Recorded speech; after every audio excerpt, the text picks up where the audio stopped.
nakasagot nito may plus point sa akin. What is 2 times 2? Ma'am ako, ma'am. Wala bang gustong sumagot? Ma'am, alam ko po yung sagot. 2 times 2. Ma'am. Okay, Samantha. 2 times 2 is 4. Very good. May plus 5 ka sa akin. Ang daya naman. Kanina pa ako nagtataas ng kamay. Ma'am, pwede pa po ba ako mag-take ng quiz? Absent kasi ako kahapon eh. Ay, hindi na.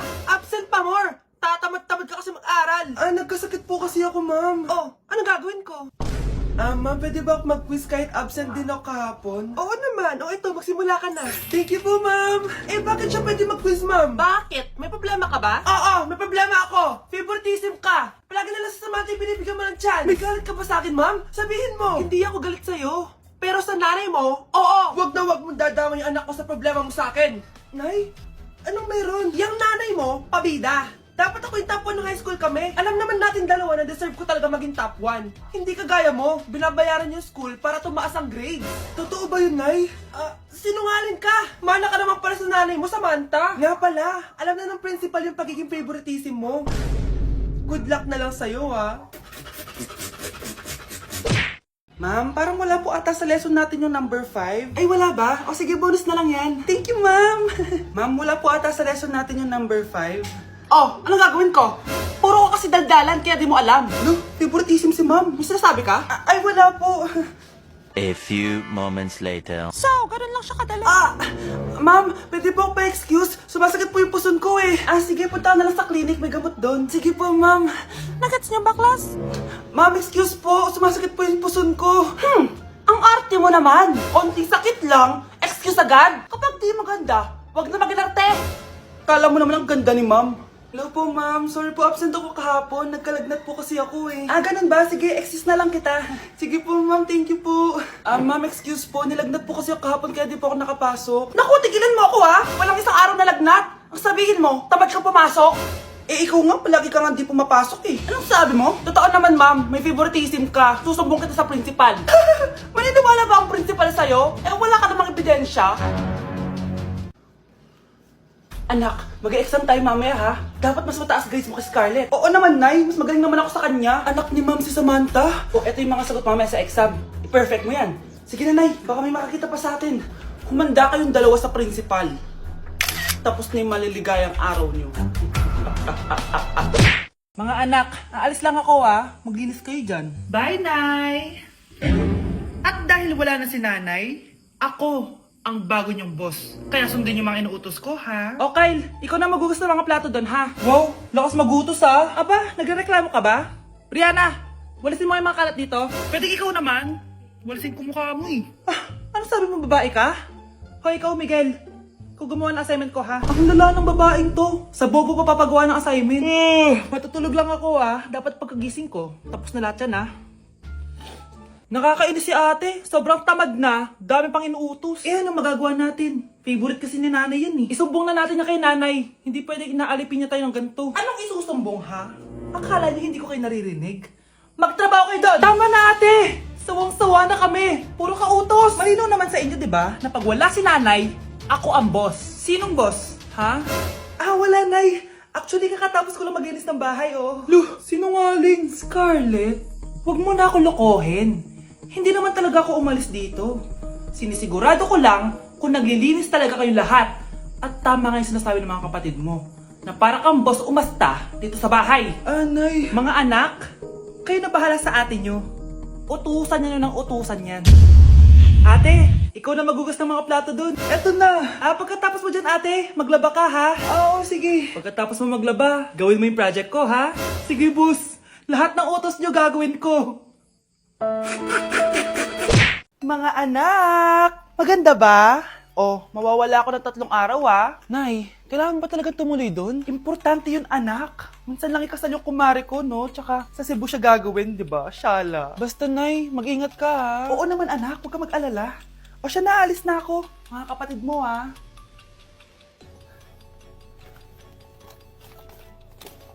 Saan yung wallet ko? Ay, kuya! Balik tayo sa bahay. Nakalimutan ko yung wallet ko. Ano ba yan? Maliliit na ako. Saan na ba yan? Ito. Ano ba yan? Oras na. Mabuhay, ma'am. Welcome to Air Philippines. How can I help you? Ay.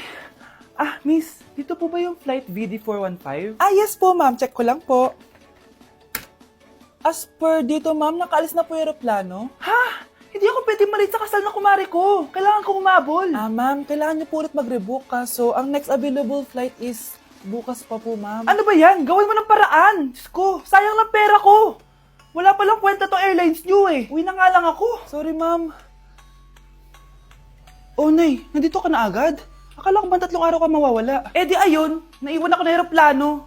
Alam mo, parang pinipigilan talaga ako ng universe makaalis eh. Nay, buksan mo yung TV. Ha? Bakit?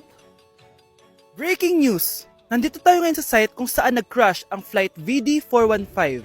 Ayon sa mga otoridad, walang nakaligtas sa mga pasahero nito. Kaya pala, kung nakasakay ako dun sa aeroplano na yun, patay na ako ngayon.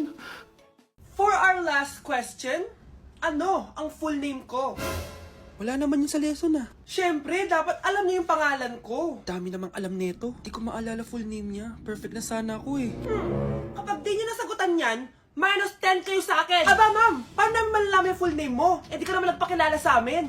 Ano ka, sikat? Artista? Ang lakas mo mag-minus kapag di nasagutan yung full name mo? Sige nga, ano full name ko? Kapag di mo nasagutan, ma-minus ko yung sweldo mo. Tsaka magagamit ba namin yan kapag nagtrabaho na kami? Di naman, di ba? Pakin namin sa full name mo. Unang tanong, magbigay ng bagay na nagsisimula sa letrang K. Okay, Samantha? Kuko? Kuko is 3 points lang. Sayang. Okay, ikaw naman, Scarlett. Sisimula sa K. Kifi! Kifi is the top answer! Yes! Okay, next. Magbigay ng parte ng katawan. Scarlett, dahil ikaw ang nakahula ng top answer, ikaw ang mauuna. Pantog!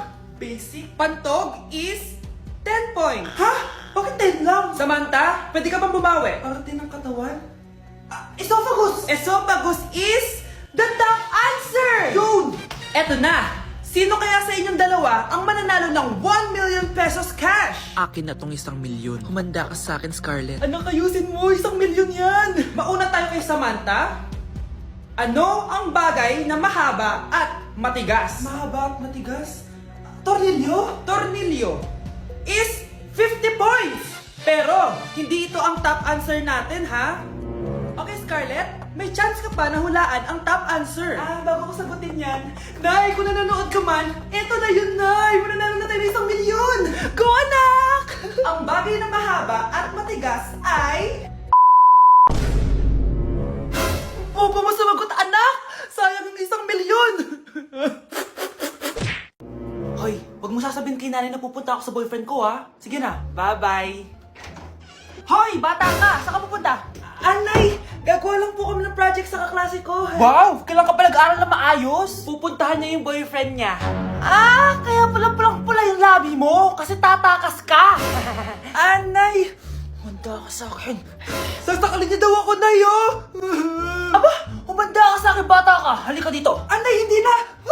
Nay, nawala daw ni Kuya yung Tupperware mo. Ano? Nawala niya yung pinakamamahal kong Tupperware? Humanda sa akin ng kuya mo. Nasaan yan? Lagot ka, kuya. Galit sa'yo si mama. Ano sabi mo, Kyle? Nasaan na yung kuya mo? Ha?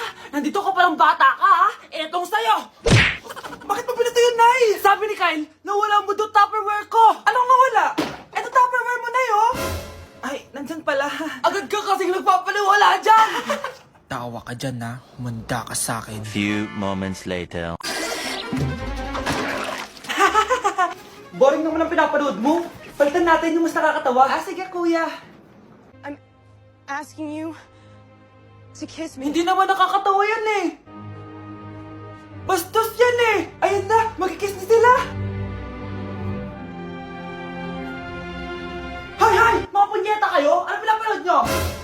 Anay! Si Kyle, Nay. Siya yung nanonood eh. Kyle! Ang bata mo pa! Ganyan na pinapanood mo? Kala ko naman matino ka! Si Kuya yun, Nay eh.